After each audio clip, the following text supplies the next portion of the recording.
form of PHP. PHP. It stands for Hypertext Processor. PHP, we say it as PHP, but when we talk about the full form, it is Hypertext Preprocessor. Now, when we talk about PHP, we are talking about the data, the backend. Let's not say database, we are talking about the backend. Along with PHP, we know that we say PHP is said to be the scripting language, right? Now, along with PHP, we shall combine HTML, we shall combine MySQL. So you have already studied MySQL. You remember what is MySQL used for?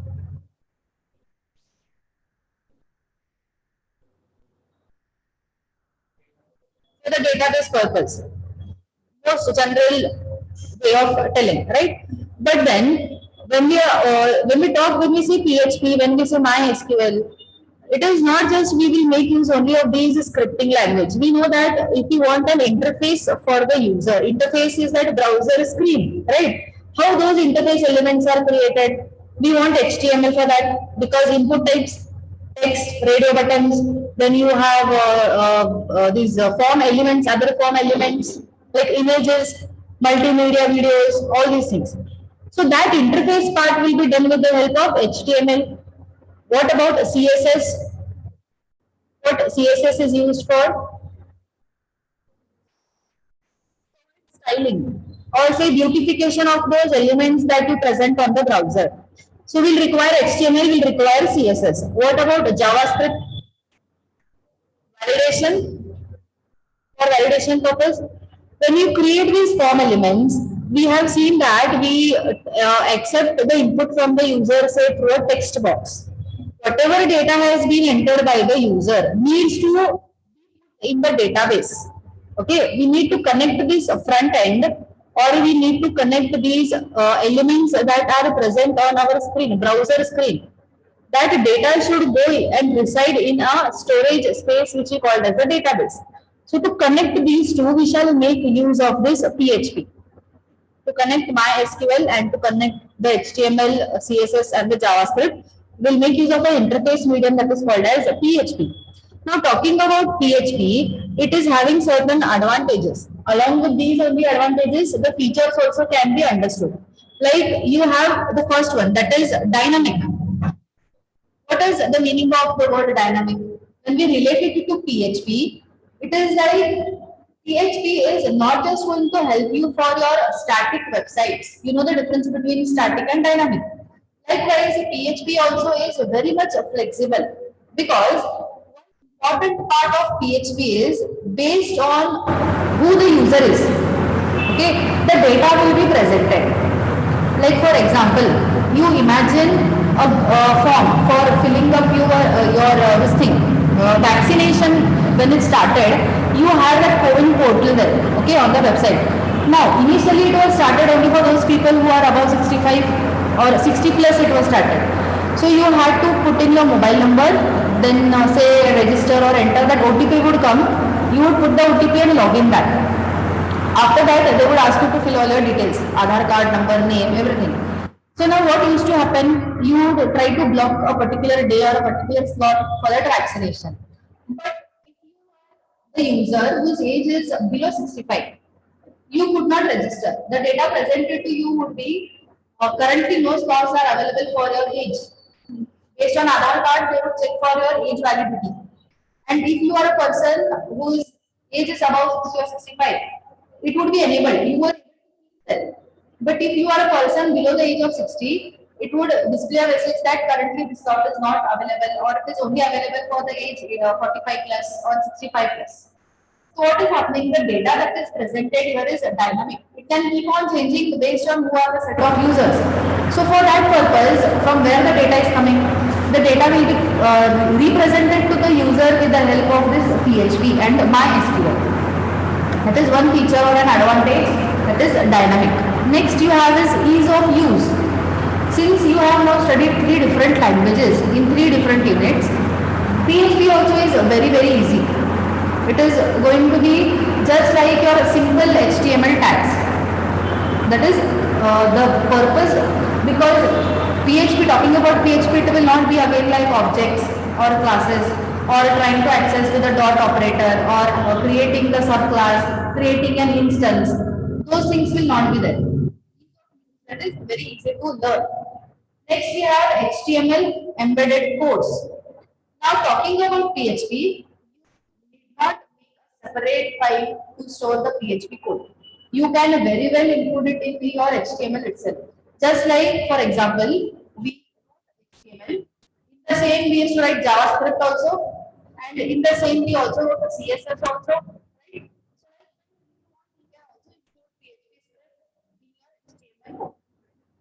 Or the flexibility is again given. You can create a separate PHP script. You will have to make use of the statement called as import, or you can make use of the statement include. So we will see that in the upcoming examples. Next, ideal for e-commerce development. You know what is e-commerce? What is an e-commerce site, or any example you give of an e-commerce site? Flipkart, Amazon, all are e-commerce websites there. Why are we saying it is ideal for e-commerce development? Because you know that when you try to purchase any items on any of these e-commerce websites, the first and the foremost thing, like after your purchase is done, or even say during the purchase process itself, you have those filters there. You have filters. Then they have certain categories where you can browse. Now the moment there are two users, okay? He is browsing for one particular brand of say clothes, and he is trying to browse for a particular brand of mobile. Based on the set of users, okay, based on the set of users, the data that gets displayed on the e-commerce website is different, right? Based on what requirements you give. Same website is accessed across the globe by so many billions of people, but just by one input that the user gives. The moment in the input box I say mobile within the budget, only those listings will be given to me. Same website, no? But the way it is presented to the user is different there. So e-commerce websites are basically those websites which have lot of data and lot of products to be sold. So if a user is searching for a particular brand, if you present to him say around 2000 items or 2000 listings, it will be a very hectic thing for the user to go through all those 2000 items and check those configurations. But the same website is going to allow you to filter and restrict your search only for 10 or 20 elements. Is it more useful? Or is the 2000 thing more useful? No. When you want to search, you prefer that it should shortlist everything. The shortlisted items should really be short. Correct? The moment you find that e-commerce platform is trying to provide you with the shortlisted items are around the 20 to 30 and you have to scroll to 3 or 4 pages, you close. You will not go to search. So that is why I say this is scripting, PHP scripting and MySQL are ideal for e-commerce website, because the range of users that use these websites range from below 80 to above 60. And based on the search, based on the input that is given by the user, only that data will be fetched and displayed. Understanding? Suppose I am searching for say mobile for say Motorola, and I search their Motorola mobiles. If it starts showing me right from the Motorola mobile was launched up till now, all the products, I have the patience to go through each item. So, right? Even if I say just Motorola, how the search is done? Latest piece will be put on the top. Then it will also give you the option that to filter with the lowest price or most ratings or most sold out piece. Correct? That is why I said it is ideal for e-commerce development. Next, cost effective. If you talk about these PHP and MySQL, we the lab purpose we are using WAMP servers. Anybody has downloaded? Do you have to pay any price for the download? It's free. You can easily access it from the website, open source. Then these servers come with different combinations. Like you have, what does the W stand for in the MAP server? What does the A stand for?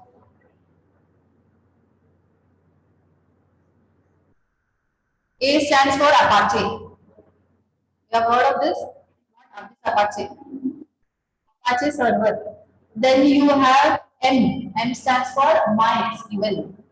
P stands for PHP. Find out what W stands for. It's your task. Now,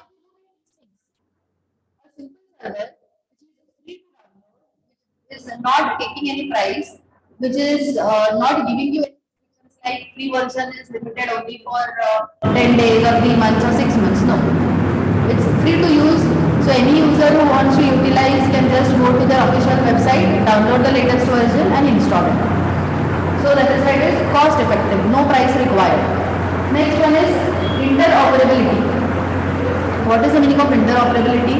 You know that we just do not have like only Windows systems. We also have Ubuntu, we have Mac systems. For any business who are trying to have these websites, or you say customized softwares. Now for this, like any user will not only be using Windows all the time. Sometimes we may develop the software based on Windows. Later, he may shift from Windows platform to Ubuntu. So are you going to redevelop the entire software there? Or are you going to database once again there? No. WAMP server or this PHP and MySQL are such a way that they will work even on Windows, they'll work on your iOS, they will also work on Ubuntu, Linux, any version. That interoperability is there. Generally, you will say it as a portable, correct? Which means it works on any machine, any configuration, no hardware restrictions. So that is interoperability. The same database, the same coding that you have done on Windows, the same code, you can also write it on a Linux machine. And you can make use of the database there. Getting the features or the advantages of PHP and MySQL. Now, when we talk about PHP, we will generally refer to it as server-side scripting. Server-side scripting. Why server-side? Again, whatever data is getting presented to the user. For example, we'll again come back to the last third point, that is e-commerce websites. Okay, based on the user, assume that we are searching for the mobile brand. All of us want Motorola only, but only the configurations are different. I want a different model, she wants a different model, and Natasha wants a different model. Now, we all are going to go into Flipkart and we are going to search there itself. That will be displayed to all three of us can vary just by a little terms that the way we put input there. If I know a particular model, okay, I am going to search in the input box there as what Motorola, say G5 Play. I'll specifically give the brand and the model there. How she will search? She will just say Motorola brands. She may search for another, say Motorola under the cost or above the cost. So based on this, what is happening is the server, where is the data stored? All these details of the e-commerce site, where it is stored? It is stored in the database. So that from the database, the queries are run and the results are getting displayed. So the way the results get displayed again, for each user it will be different. Okay, understanding this? That is why they say this is server-side scripting. All the database is residing on the server side, on a machine that is treated as a server. From there your data is coming. But how the data is coming? All are not getting to see everything.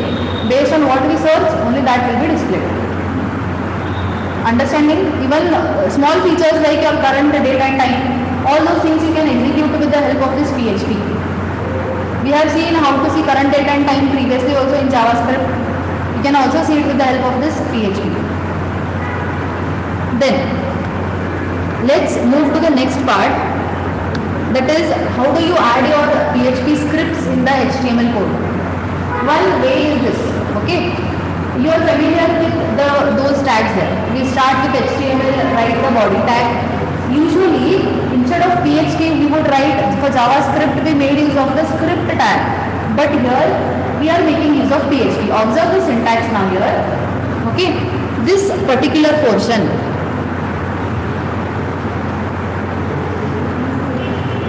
This tag PHP starts with PHP here starts with angular bracket, question mark, then the lowercase. Okay, we will stick to one case, that is lowercase. So here you can see that you will have an angular bracket, you will have a question mark, and you need to write the keyword PHP. Within this you can write the code or the script. How do you close the tag? While closing, do not mention the keyword PHP. Just have the question mark and have the right angular bracket. After this, you need to continue with the normal HTML, whatever code or tags are there. This is one way of including or adding, you can say embedding. Embedding means within HTML only you want to have a PHP. Then how will the browser understand which is HTML and which is PHP? When the same code is put up, you run it on your machine on the browser. What the processor, see the full form itself is hypertext preprocessor. The processor itself will understand that this is a PHP code. PHP script means something, the data which will come from the server. So it is just going to ignore it and send it to the server. All the HTML tags will be executed by the browser and you can see the interface on the screen there. When it comes to PHP, when it comes to this line of code, it will request from its server and the data will be fetched and displayed to you. That is called as information passing. You have already studied that information passing, the same thing will be repeated here now. Now, after this, we will talk about the next part, that is about variable declarations and all. One important thing to note about PHP variables is they always will begin with a dollar symbol. They need to start with a dollar symbol. PHP variables. How about JavaScript? How was the variable declaration done there? The keyword var. For PHP, always you need to start with dollar symbol. Now, after the dollar symbol, what are the restrictions? You can see that PHP variables are case sensitive. So a lowercase and an uppercase will definitely not give you the same output. Then reserved words and functions are not case sensitive. What are reserved words like if, switch? That you can write in lower or upper. Okay, but whatever variables you declare, they are case sensitive. Now again, the rules for this variable declaration hold the same for other programming language, that you can begin the variable declaration with words or words in the sense alphabets. You can begin with alphabets or underscore, but it should not start with a digit. $1, 2, 3. That declaration won't be valid. But you can write $AB1, like first begin with a letter, or you can also go for an underscore. Fine, only underscores and letters. If you want digits, do not make a beginning with a digit. Later on you can use. What about the comments? Comments are an important part for any programming. You have three ways here. One is hash, that is a single line comment, or just these slashes, which is again a single line comment. For the multi-line comments, you can go for slash and asterisk. Again, PHP, just like the most programming languages, will end with a semicolon. Now, passing the information between the pages. Now, you have already used methods get, post, correct? What is the difference between these two methods, get and post?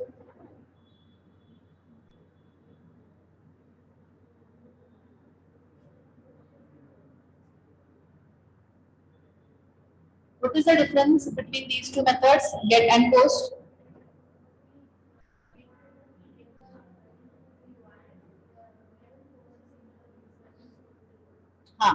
Sit down. So, what she said, look, which comes in the URL. There is a term for it. What is the term? Query string. After the question mark, whatever you get in the URL, that will be called as the query string. So these are the two ways. Okay, this is an important question in terms of examination from the fifth unit. How do you pass information between the pages? Why is this title? Basically, when we talk about PHP, we are trying to either send some information to the server, that is submit the data, or you are trying to get some data from your server. Right? So get or send we are doing. That is, we are either passing the information or we are trying to get back the information. So that is why the title given is passing information between the pages. So this can be done only with these two methods, get and post. Let us just see one sample code before we move to the journal program.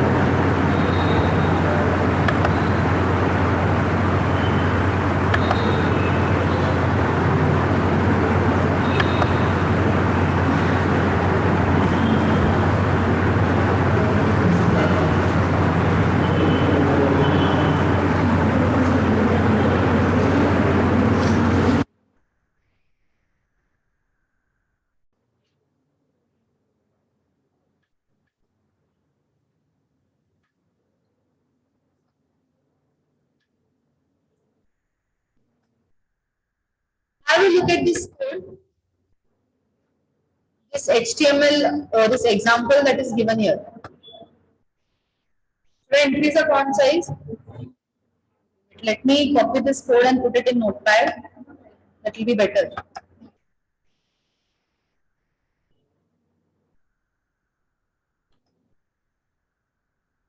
Visible?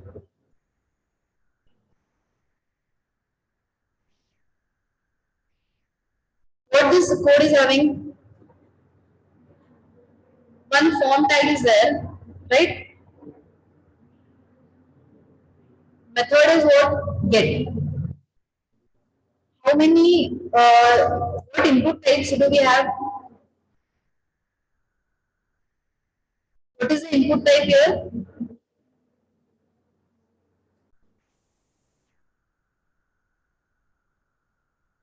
Is it a drop down list? The select tag is a drop down list. Okay, just one drop down is there and you have one button. Data, when I say submit, it is going to come up in the URL. That is a get method. Post method, you know that nothing comes up in the URL. Fine. Related to this, let's see one journal program. Let us have a look at the form itself. Fine. Go through the code of this. We have two PHP